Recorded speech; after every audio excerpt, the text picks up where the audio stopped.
In July 1935, the Royal Air Force celebrated its Silver Jubilee with the biggest display in its history.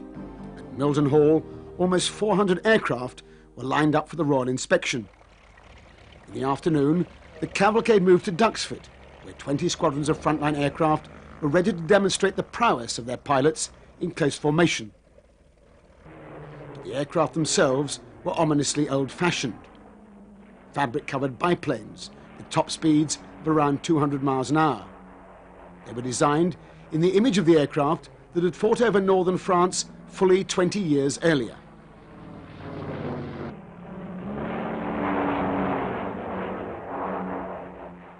Most of the top brass at Air Ministry had flown as young fighter pilots in the Great War, and the light, highly manoeuvrable, highly agile biplanes of that era, the SE-5As and the Sopwiths that twisted and turned in the swirling dogfights over the trenches, had imprinted upon their minds the concept of the ideal fighter that was hard to shift. Throughout the 20s and 30s, as they ordered new generations of fighters, they repeated the same concept.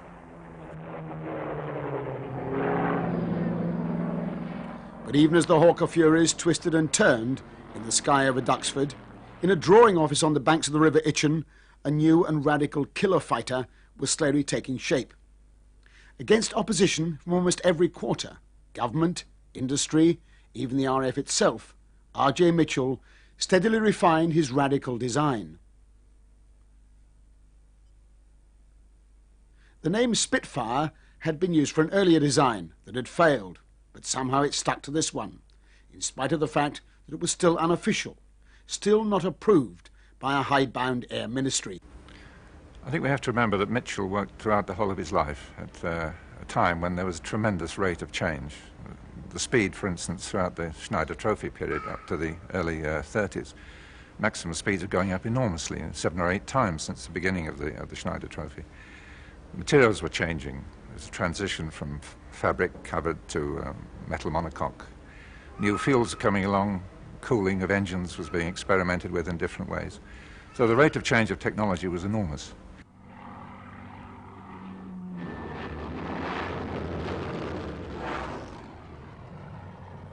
As we now all know, it was a damn close-run thing. When war broke out, only 9 squadrons were equipped with Spitfires.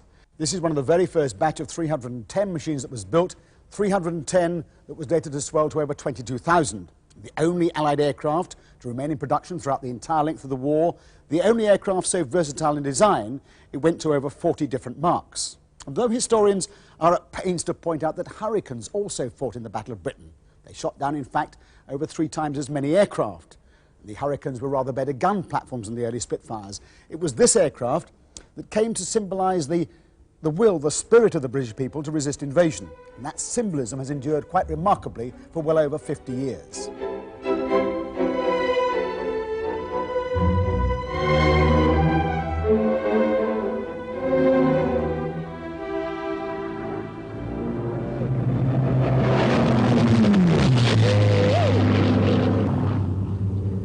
Years, long after the names of the aces who fought in the battle have faded from the national consciousness. Few of today's generation would recognise such names as Douglas Bader, for example, or other young pilots from around the Commonwealth, such as Sailor Malan, or Johnny Dundas, or Al Deer. Fewer still would know the name of the man who designed this remarkable and radical flying machine. Despite the fact that his story is so recent, Mitchell remains very much a shadowy and elusive figure. He left no substantial body of letters or writings, for example. Very few of his drawings remain.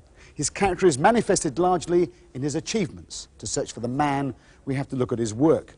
And what is quite remarkable is that for a man whose knowledge of aircraft structure and aerodynamics was largely self-taught, that he should have produced so many original designs, no less than 24 different aircraft types in 20 years. It is quite remarkable. At the same time as he was working on the Spitfire, he should have been working on the designs for this huge flying boat, the Stranraer. The last in a long line of big flying boats that Mitchell designed for the British and other air forces. And we catch just a glimpse of how swiftly Mitchell switched from job to job in this photograph, indeed the only known photograph of a wooden mock-up of the Spitfire. It's stowed in the hangar roof as a Stranraer is being completed on the floor below it. 2 totally different aircraft, calling for quite different design skills, both occupying space on Mitchell's drawing board at the same time. Now, only a year earlier, in 1933, this aircraft made its maiden flight, ordered originally by the Australians, so Mitchell's famous spread even to Australia, but taken up by the RAF as the Walrus, amphibian, of course, known universally as the Shagbat, perhaps because of the unofficial pipe smoking on the flight deck to while away the tedium of those long hours on patrol at a steady 95 miles an hour. One of Mitchell's most successful aeroplanes. Over 740 were ordered, very tough, very rugged, saved hundreds of pilots' lives in the early years of the war as an air-sea rescue plane, but also with some surprisingly radical features. The first RAF airplane to have a fully retractable undercarriage. That says a great deal. The first one to be of stress skin construction, in fact tough enough to be catapulted from warships. That was the original intention. The first one to have a fully glazed-in cockpit, unless of course you happen to be the gunner, who also I noticed doubled up as the bomb aimer. A very versatile aeroplane, this one. This is in fact the prototype Walrus, with Mitchell standing in the cockpit. This is Mitchell at the height of his powers, moving from design to design with consummate ease. But how did it start? How did a locomotive engineer develop a passion for aeroplanes? Mitchell grew up in the age of aviation. When he was 13,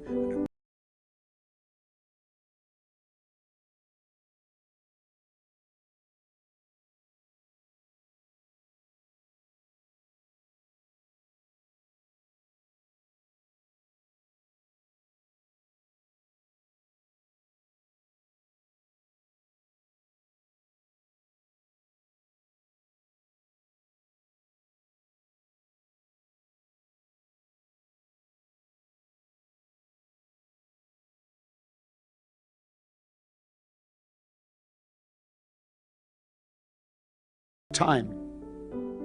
He was suddenly thrown into the world where he had to go off wearing overalls, carrying a tea can, getting his hands dirty, and he came back and told his father he wasn't very keen on the whole idea. And his father said, "You just like it and stick to it," and he did. He's always told me that 5 years apprenticeship at the Locomotive Engineering Works in Stoke-on-Trent was the most important part of his whole training. He said it turned out what he thought was an engineer with his feet on the ground, and I think he followed that all the way through his life. My father, right from the start, he prided himself that he was going to be able to, and he did, do every job that every man in the factory could do, be it at the bench or at the drawing office or anything else. And he did that. And that is why I think he had such great respect from everybody, because they knew they couldn't play him up, because they knew he could do what they were doing. Although he rapidly moved from the shop floor to the drawing office, the grime of heavy industry oppressed him, and he decided to seek other work. Then Mitchell saw an advertisement for a job as assistant to Hubert Payne at the tiny Supermarine aeroplane works in Southampton, which built a range of small flying boats, and he applied for it. From that moment, he never looked back. His life was changed for good. He never even returned home. He simply asked them to send on his baggage. Now, Hubert Scott Payne's role in the story is largely that of the catalyst. He had a passion for anything fast and wanted to win the most coveted trophy in aircraft racing at the time, the Schneider Trophy. Now, that ambition gave both the resources and the all-important focus that enabled Mitchell's genius to flower. Without it, he might have remained the designer of some fine flying boats. With it, he became a designer of historic importance, because the Schneider Trophy dominated his life for about a dozen years. It forced him to press ahead. It forced him to take great leaps in design. In 1922, with Mitchell already now chief engineer and chief designer at Supermarine, this tiny company won the trophy for the very first time for Great Britain in Naples Bay. The aircraft was the tubby little Sea Lion II. The following year, Mitchell had to defend the trophy at Spithead with only a modified version of the same aircraft, a traditional flying boat design. But now he was up against a powerful challenge from the US Navy, who came to Spithead not with flying boats, but with 3 elegant seaplanes, flown by professional Navy test pilots. Essentially, these were land planes with floats, an altogether different concept from Sea Lion III, a boat that could fly. The Americans won easily, taking first and second place at over 177 miles an hour, That was over 20 miles an hour faster than Mitchell's modified Sea Lion. But the crushing defeat was a revelation for Mitchell, his personal road to Damascus. He realised that as far as racing was concerned, the day of the flying boat was clearly over. But even so, the impact on his designs is astonishing. Working in his tiny cramped office at Woolston, with only a small team of helpers, he designed the S4, a monoplane with a pencil-slim fuselage and a pure cantilevered wing, built as a single unit with a plywood skin. It was a leap of pure genius. Well, the S4 represented a very big leap forward in technology. Until then, most aeroplanes had been wire-braced biplanes, which were very strong but were associated with a lot of drag. And here, for the first time, we have a strong monoplane with very little drag. All aircraft design is a compromise. The aerodynamicists want a minimum drag aeroplane, and the structures designer, of course, wants the strength in the aeroplane. Now, Mitchell's great virtue was that he was an aerodynamicist and a structures designer and could produce an aeroplane that combined both of these characteristics at the same time. But Supermarine's test pilot Biard, seen here with Mitchell, was to say afterwards that he never really felt happy in the S4, not least because the visibility was appalling. Nonetheless, in the S4, he set a new record in September 1925 of an astounding 226 miles an hour. But in the Schneider Trophy races over Baltimore Bay, disaster was to strike. The American Navy entered their Curtiss racers, flown by test pilots like James Doolittle. The course had acutely angled turns around which the American pilots were pulling up to 8G. Biard in the S4 lost control and crashed into the sea. He was lucky to escape with his life. It was a moment of real disaster for Mitchell. His huge hopes in the radical S4 were dashed. Later on, the pilot Biard expressed the view that the crash was caused by wing flutter during the high G turns, but several aviation experts argued that Mitchell had simply exceeded the bounds of aerodynamic knowledge with his pure cantilevered wing. But whatever the cause, by now the RAF had realised that the Schneider Trophy races were providing a great deal of high-speed research at relatively low cost. They'd become a forcing house of aviation technology. What's more, they'd aroused tremendous popular support, which the still somewhat insecure junior service might well benefit from. So they decided to become deeply involved. They formed a team of hand-picked service pilots and funded 3 different British entries, from Gloucester and Shorts, as well as from Mitchell. Basically, they were testing biplanes against monoplanes and air-cooled radials against water-cooled inline engines. In 1926, the Italians won, while Mitchell set his sights on 1927 with the S5, which represented a huge technical advance over the S4. The S5s were totally triumphant, taking first and second places at over 280 miles an hour. These victories radically changed the course of Mitchell's life. His exploits had attracted the attention of the giant Vickers, and they proceeded to take over Supermarine, essentially to buy Mitchell's talents. My father had signed an agreement with Supermarine in 1923 where they agreed to employ him for 10 years, in fact. But one of the clauses in the agreement was that if Supermarine was to be taken over, and if the firm that took them over wanted him to continue with his services, he would have to do it.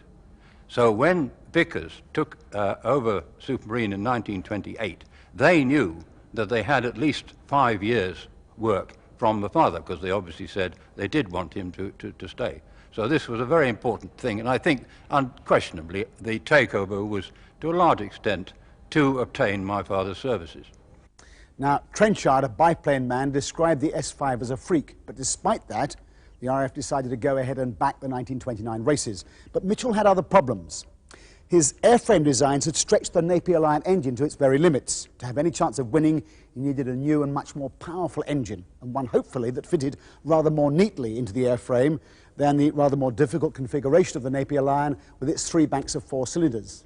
Now, Mitchell must have set his sights on this engine, the Kestrel, a V12 liquid-cooled inline engine developed by Rolls-Royce that Sidney Cam was about to fit into this aeroplane, the heart. Very small frontal area, slim profile, exactly what Mitchell needed. But one big problem, it developed only about 500 brake horsepower. He needed twice that, around 1,000 brake horsepower. Could Rolls-Royce possibly double the output? Mitchell decided to go and tackle Henry Royce directly at his home at Wittering. Royce was in semi-retirement, suffering from the same cancer that would end Mitchell's life so prematurely. Mitchell obviously had the ability to win the confidence of great men, and the two formed an immediate rapport. Royce agreed to produce an engine worthy of any airframe that Mitchell could design. At that moment, it might be argued, the Battle of Britain was won, a battle that neither of these men would live to see. To save time, the engineers developed an existing Rolls-Royce engine, the 36-litre Buzzard. What next happened is hard to credit. In consultation with Mitchell, J.E. Ellor, a brilliant engineer from Farnborough, designed a supercharger which was the maximum possible size within the cross-section of the fuselage of the new S6. Bench runs showed a staggering output of 1900 horsepower at 2,900 RPM. Now renamed simply the R-Type, it was tested and retested until it could deliver its rated power reliably for an hour, enough, that is, to last for just one race. While they slaved away over the engine at Rolls-Royce Derby, Mitchell got to work to redesign the S5 to take the awesome power of a new R-Type engine. And essentially the S6 was an enlarged version of the S5. This time both the wings and the fuselage were of metal construction. He retained the very, very fine wing section and the streamlined bracing above and below the wing to inhibit wing flutter. The pilot still had to cram himself into this remarkably primitive, confined cockpit space, and virtually the entire aircraft was used as a radiator. The wings for the water, fin was the oil tank, and there were oil cooling tubes along the entire length of the fuselage. Indeed, the RAF mechanics soon learned to be wary of touching any part of the aircraft after a test flight, because the most unlikely fitting could turn out to be very hot indeed. Floats served as fuel tanks with differential loading to help counteract the immense torque of that big twin-bladed propeller up the front end. Fixed propeller, particularly on the taxiing and takeoff runs, and testing on the aircraft went on right the way up to the starting wire.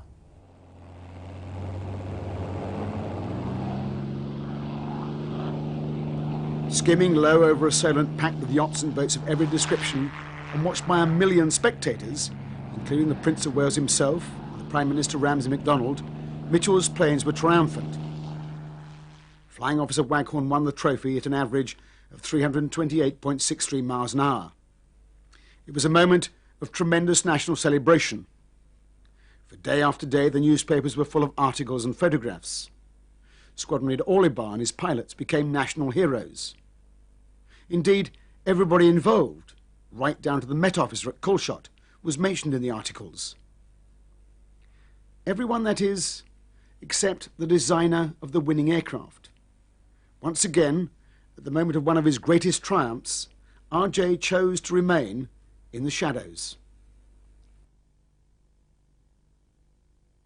One felt one was dealing with an extremely good-looking and very young man to be such an obvious leader.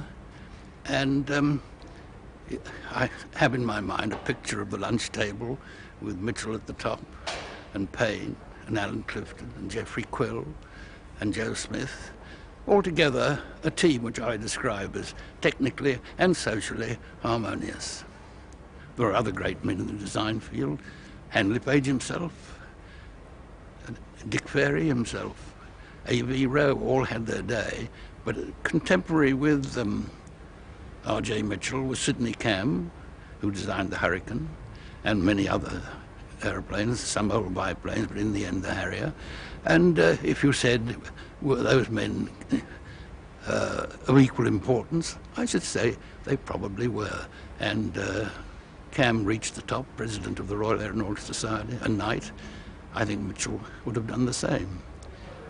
One of the things my father did, which I'm most grateful to him, obviously, was I suppose this was leading up to helping me to decide what I wanted to do. And he used to take me to the Supermarine Works on a Saturday morning to show me round. The first couple of times I just went there and sat in his office and messed about with a typewriter with his secretary. I thought this was fairly good, and then the next time I went out in the motorboat, which I thought was all right. And then the next time my father said, well, you've messed about enough, I want you to go and see what we're doing. So he got somebody in, he said, show my son all round the factory. So off I went, and went all round the workshop, saw all the things going on. And when I came back to his office, he said, "Well, how did you get on?" "Oh," I said, "I enjoyed it. I don't care a damn whether you enjoyed it. I want to know what you learnt." But that was typical him, you see. You were on your toes the whole time. The pressures on Mitchell continued to grow.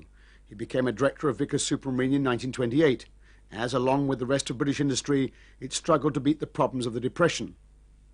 But despite this, a major focus of his attention must have been the design of the new aircraft to contest the 1931 Schneider Trophy races. Mitchell was 36. Victory would give him the extraordinary honour of winning the trophy outright for his country, but who was going to pay for it? Ramsay MacDonald's government, fighting recession, backed away from sponsorship. And although the SBAC asked them to change their minds, they wouldn't budge.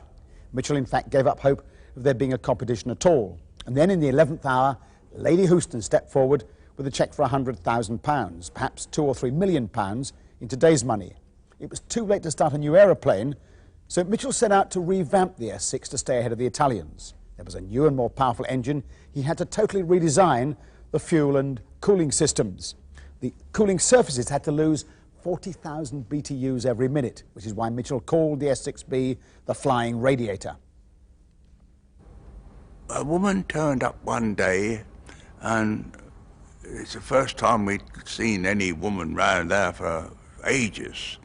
And we found out that her name was Lady Houston.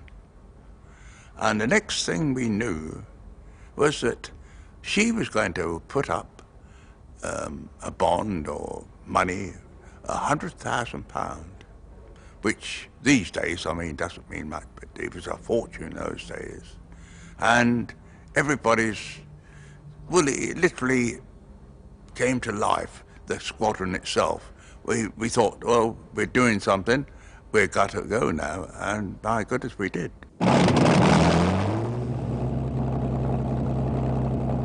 The race itself was an anticlimax. The Italian threat failed to materialise.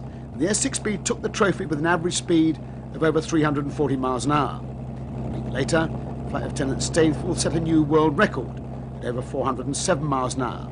That was twice the speed of the frontline Hawker Furies. Indeed, it would be a dozen years before an RAF fighter would go faster. Ironically, a Griffon-engine Spitfire. It was an altogether remarkable performance. No one should doubt the courage of the pilots who flew these machines, hurtling at 100 feet or so above the waves at speeds they'd never approached before. In a broadcast made in 1931, Mitchell characteristically had unstinting praise for his pilots. I must express the very greatest admiration for the pilots of the high-speed flight of the Royal Air Force who carried out trials and operated these machines. Their job required great courage and great skill, and they played a very important part in developing the machines to their final state. My cousin, Harry Orlibar, had the luck to be chosen to be leader of the high-speed flight of the Royal Air Force in 1929 and again in 1931. And in 1929 he was detailed off, if one can be, to have an attempt at the world airspeed record and hopefully to achieve 360 miles per hour, about 6 miles per minute, in Mitchell's latest creation, the S6, Supermarine S6. There were several runs. He did about 5, and 4 consecutive runs could be counted for the record. And settling himself down on one of these later runs, he took his eye on a yacht, settled his head back onto the headrest, and to his consternation, the yacht broke up into 5 separate pieces.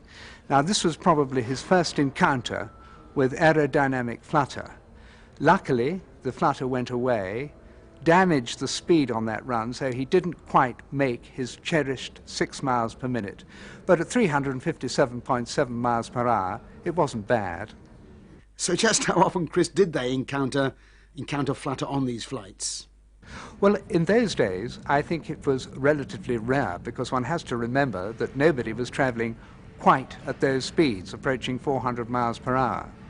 But again in 1931, when the S6 that had won and flown in 1929 was modified as the S6A, my cousin took it up for its first test flight, and flying rapidly from the east to the west in the vicinity of Calshot, he noticed this flutter reappear, throttled back, it went away, and so he reapplied full power and settled down to take some engine readings, which were absolutely crucial to the success of high-speed flight.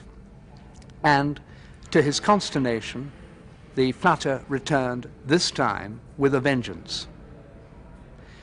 And what's more, it continued, although he'd throttled back. He switched off the engine, and it still continued, and so there he was, traveling at about 200 miles per hour, 50 feet above the Solent, and as he put it in his book, he prepared himself for a sticky smash.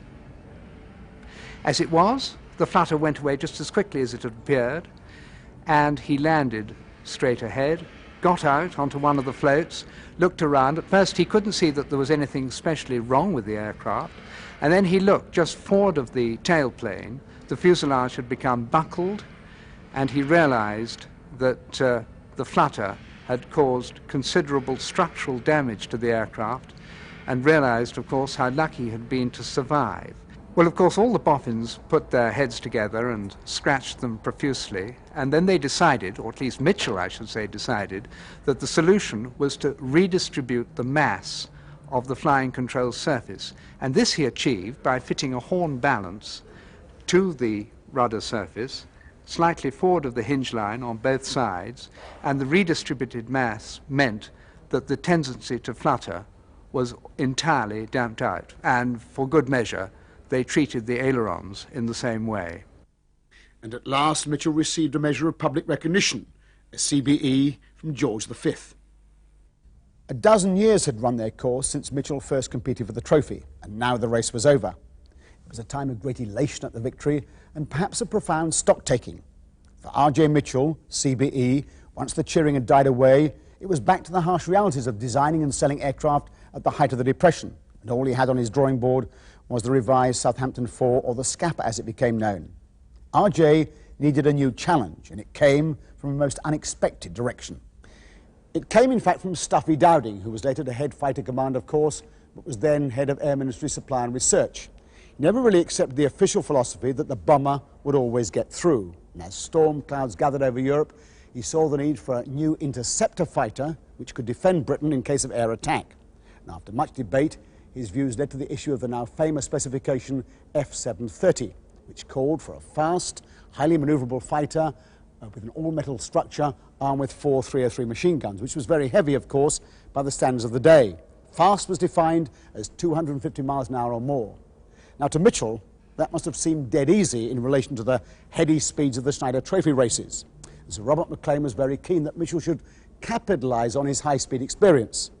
So together they took Supermarine into the highly competitive marketplace, then dominated by the likes of Hawker and Gloucester and Bristol. Remember, it was the very first fighter aircraft that Mitchell would design.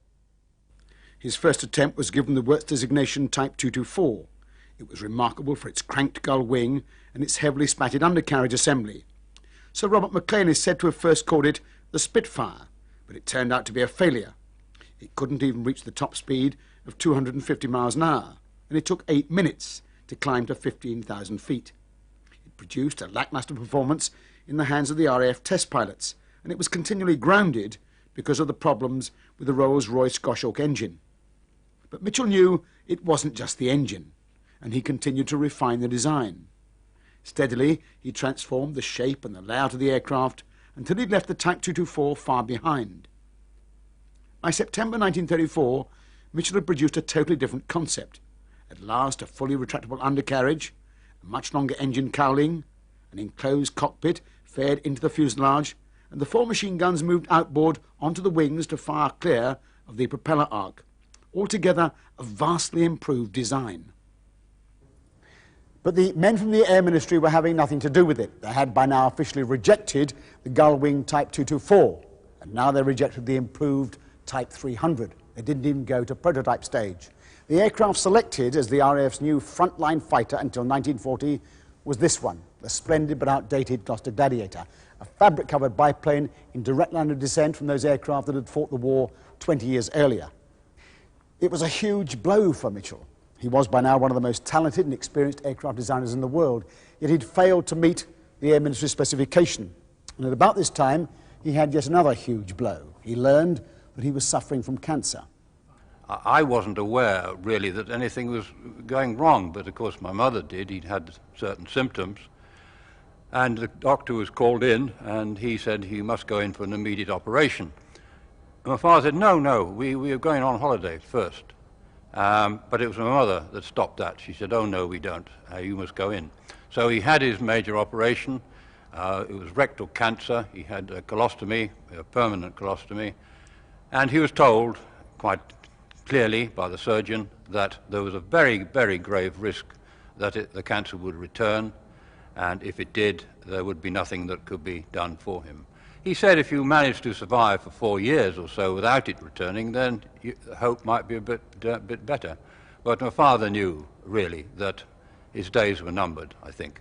And of course it is under those conditions that he went back and designed the Spitfire. I always say at this time, not that my father ever mentioned it to me, but I always say that nobody could have blamed him if he'd said, I'm going to retire at that stage and enjoy what little life I have left. If he had done that, of course, no Spitfire.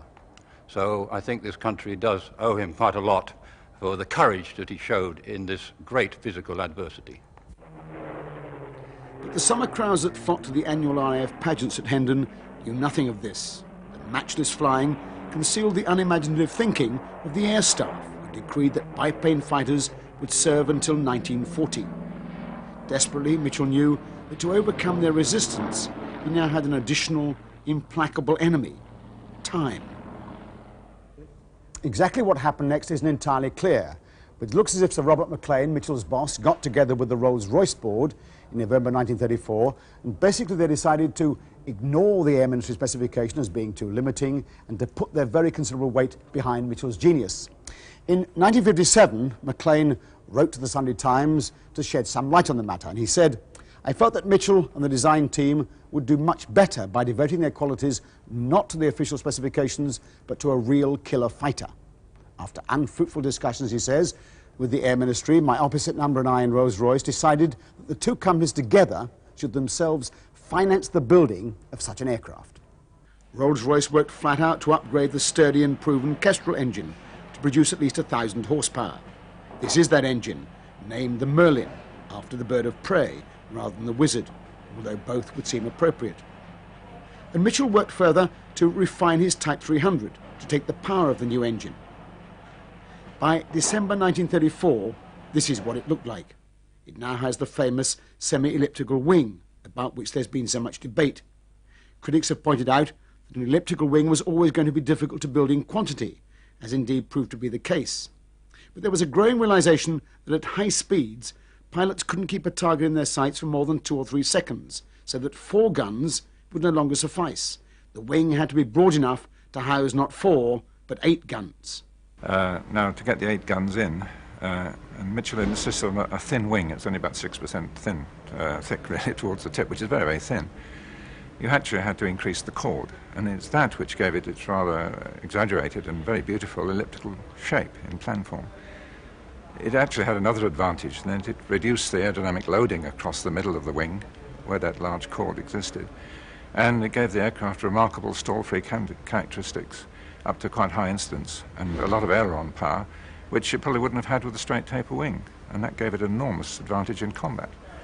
You have to remember as well, of course, that fighter-to-fighter combat wasn't actually envisaged at the time of the design. Like the Hurricane, it was designed as a bomber-destroyer. The impression you get is that there were a lot of old fuddy-duddies in the Air Council and Air Ministry, leavened by new, bright young officers. One of them was Squadron Leader Sawley, who decided, having done some simple arithmetic, that to shoot down an enemy bomber in 2 seconds, which was all the time he was going to have, he needed 8 machine guns. Now, typical armament in those days was 2 machine guns. And this was a bit of a revolution for a start. And having got one revolution, it possibly opened the doors to such incredible things as retractable undercarriage, cantilever monoplane wings, variable pitch propellers, even enclosed cockpits, which was all heresy to an awful lot of chaps who liked to feel the wind going past and crane out of the cockpit to see what was behind them. Vickers and Rose between them had called the Air Ministry's bluff. Within a matter of weeks, a new specification was issued, based on Mitchell's latest drawings. They'd won, and £10,000 was paid over for a new prototype. Of course, it wasn't the end of the road. There were many more meetings with the men from the ministry, and some major modifications were made. And all the time, of course, Mitchell was fighting off the pain and the fatigue of his cancer. But in March 1936, prototype K5054 took off in a crosswind at Eastleigh. There were no movie cameras around, no chase planes to record this historic event. 3 weeks later, the newsreels were filmed at Eastleigh. Up to this time, the Spitfire had cost the nation just under £16,000. Never has a government paid so little for so much. The Spitfire takes off first. This is the latest type of single-seater fighter, and as you can see, a monoplane. In design and construction, she is not unlike the last Snyder Trophy winner. That she's going to be a great asset to the RAF is pretty obvious. We are flying along in our own plane at about 175, so what speed she is capable of, you may judge from the pace at which she overtakes us.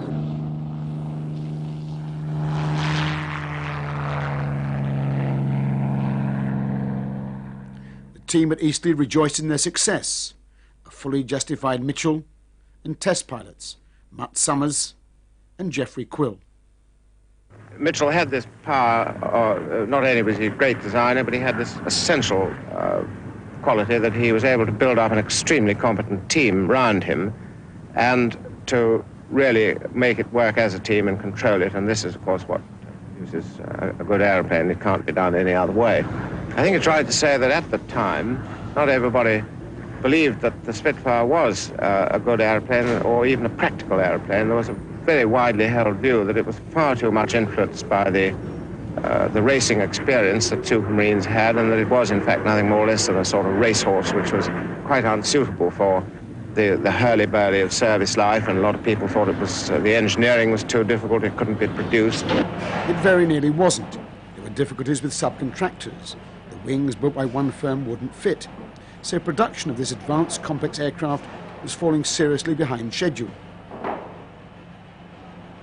Well, with Mitchell, you have to realise that, like a lot of British designs at the time, he was working in a very small design team, in a very small firm, which at that time was hardly more than a small collection of workshops. And he could have had, I think, no real conception, why should he, that in the future his aircraft was going to be rolling off the production lines 300 a month out of some gigantic factory. And therefore I think it can be said of his design that it was too strong on the beauty of design, the individualism of the design, and that there was not enough understanding of the actual production problems in getting a factory to actually make the thing. And for example, as we look at this aircraft, it is full of curved panels, very difficult to manufacture. You look at the Messerschmitt, the opposite number, and there isn't a curved line in it. It is absolutely very easy to punch them out. Spitfires wouldn't begin to reach RAF squadrons until July 1938, at least 6 months later than expected, and 8 months after the rival Hawker Hurricane. As for Mitchell, once the Spitfire had been ordered and placed in production, he'd taken scant interest in the day-to-day problems, leaving them to his works managers.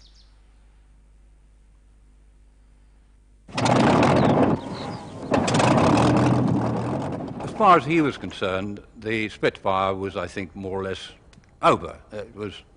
He knew it was going to be all right, and so he devoted all his attention to this four-engine bomber. And in fact, he submitted all the drawings and necessaries to the Air Ministry in December 1936.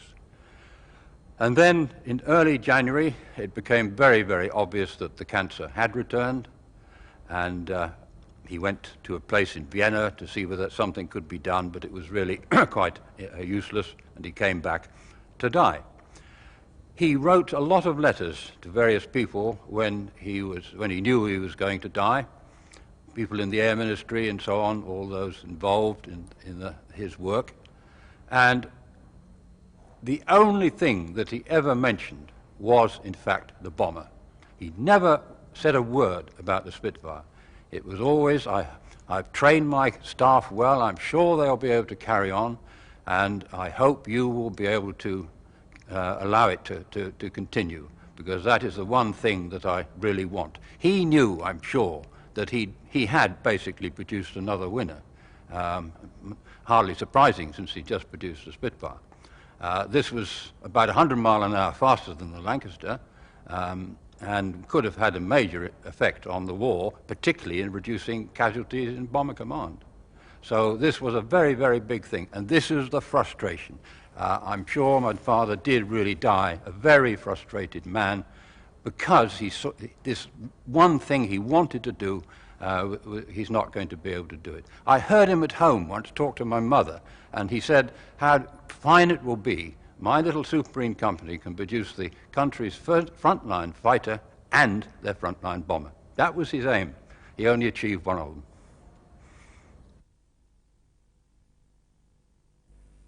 In 1936, his bomber design was accepted, together with one from Shorts. This is an artist's impression of the Mitchell design. Notice the reverse elliptical wings. It was intended to have an all-up weight of 55,000 pounds at an estimated maximum speed of over 350 miles an hour, considerably faster than the Lancaster. They actually went as far as a wooden mock-up and 2 prototype fuselages. But all this was destroyed with the factory in one of the first air raids of the war. But by then, Mitchell was dead. He died on the 11th of June, 1937.